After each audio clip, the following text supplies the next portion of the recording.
Manipulation never happens in clarity. It thrives in confusion.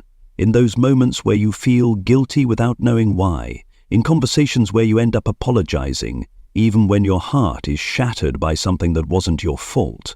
In emotional cycles where one day they praise you as everything, and the next they treat you like a stranger. That instability is what keeps you confused, and therefore easier to control. Once you get pulled into that structure, you start living in a state of performing for approval. You try to avoid conflict, you try to be softer, more understanding, more silent, hoping things will go back to how they were at the beginning. But what you don't realize is you're slowly being conditioned to regulate your emotions for them.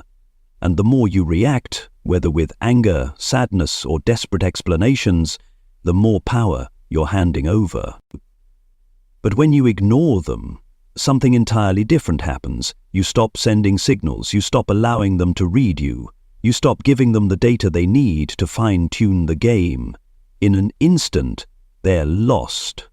Their entire control system, which relies on predicting and manipulating your responses, short circuits. It's like cutting the strings of a puppet.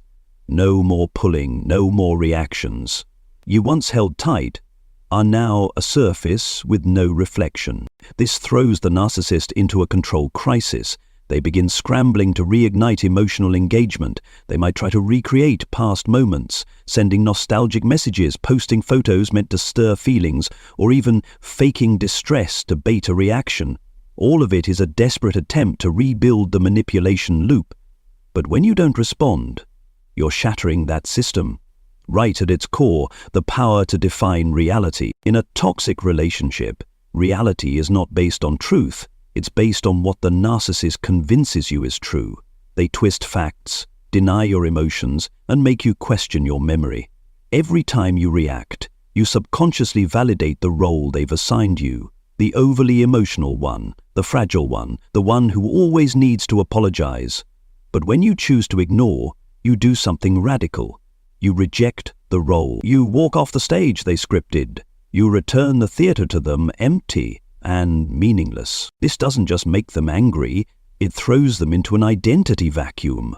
Someone who once fed off your reactions now stands in front of a blank mirror.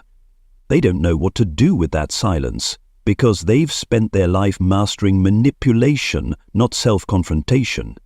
And what you've done, even if it's just silence, is an act of rebellion in a world where they must always be in control.